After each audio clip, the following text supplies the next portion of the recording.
The winner circle team is now down at Durbanville in the Western Cape for the draw of the Cape Thoroughbred Yelling Sales. And of course it's very important to find out where these elite thoroughbreds are going to draw to see exactly what sort of chance they have of winning South Africa's premier Grade 1 classic distance. It's one of the most important races on the South African horse racing catalogue. Sean Tarry has got the hangman.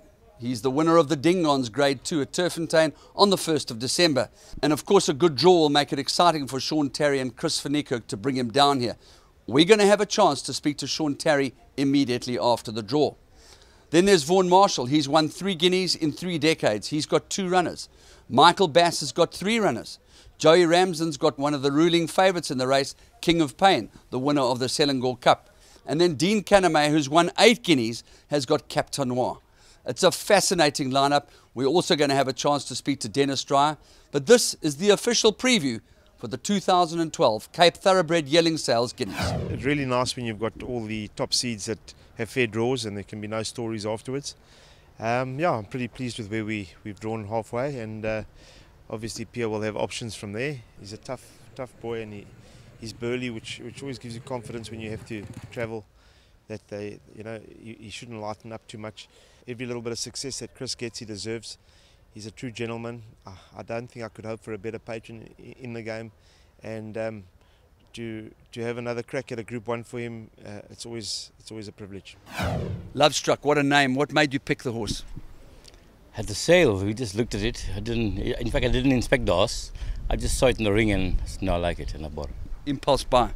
Yes, that's it. Alesh was saying to me, I'm going to draw 1, and I laughed. And there were 3 draws left when he went up. 12 on the outside, 8 and 1. And as luck would have it, we drew 1. And the interesting part, Bonsky, is that the Phillies Guineas, the winner, came out of draw 1. The Colts Guineas is hopefully going to come out of draw 1. But having said that, I've got the utmost respect for these courses down here. The good pace horses are all drawn well. I sent the horse down some time ago to Spooky Humby. We've been mates for many, many years. And Carice Teeton's going to be our rider on the day. He galloped him, and the Spooky brought a sprinter with him, and he really played with the other horse. He really galloped very, very well, and he wasn't blown out. Carice was very pleased with the gallop, and I think that's a huge plus that we've got him down here early. You touched on with Alesh the ground in Durban. It's really poor at the moment, so here it's beautiful country, beautiful time of the year, and wonderful to have a runner. You know, one's got to be realistic. Winning a Group 1's like fighting Mike Tyson. Oh, no, absolutely. The Guineas now sorts out the men from the boys. And what's interesting this year is the Guineas, the top rated horses in the race, all drawn in the top 6. You know, there's not going to be no hard luck stories, but I was drawn 15 or 16, couldn't get a run. Happened to me last year. But luckily this year, the gods were kind to us and we drew 4. And I've always said it was like Captain Noir when he got beaten in the Selangor Cup. But I made this statement before the Selangor Cup. He's waiting for the long running. He's also, I think, will even go further. I think he'll go over 2,000 metres. But he was unlucky in the Selangor Cup. And I do respect King of Pain. He gave me a kilo and a half, but I couldn't get a run in the Selangor Cup. You know, he was held in. He managed to force his way through, and the line came in time for the winner. King of Pain slips through along the inside, and Cape Town Noir is in full cry in the centre. King of Pain, Cape Town Noir is flying home. King of Pain, Cape Town Noir is going to lunge late. Here comes the line, desperately close. I think King of Pain might have lost it a short head over Cape Town Noir. He's just going from strength to strength. I've been quite happy with his program, and we've always set our goals on the Guineas. All is very, very well. He's going to gallop on Saturday, probably 800 metres, and just sharpen him up for short, fast 4 furlongs, 800 metres, and we're on track for the Guineas. You know, one never asks Mike de Kock to compare any horse with Horse Chestnut. You never ask Dean Caname to compare any horse with Dynasty. But would he be in your top 5 of the best 3-year-olds you've had to do with in the years that you've been training Dean?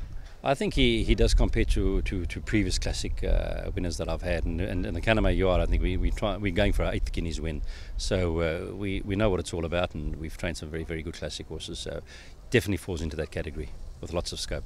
It's a privilege to have 2 horses in the race, and you know, the Guineas is a great race, and it always has been a great race, and it's the mark of your future champions. You know, Sea Warrior in '86 was a really nice horse, and he went on to win 12 or 13 races, and then Face North, he won in 1990.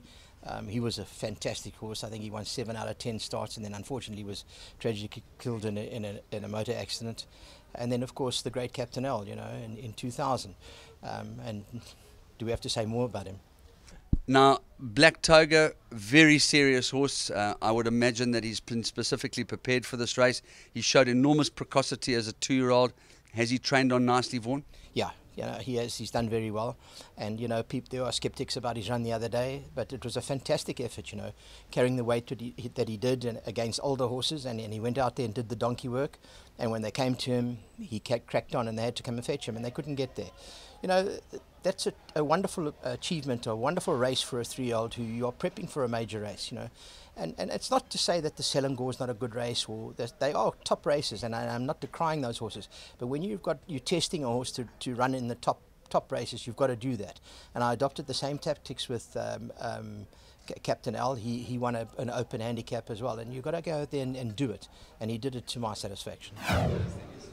Look, my gut feel is maybe a mile is his tops.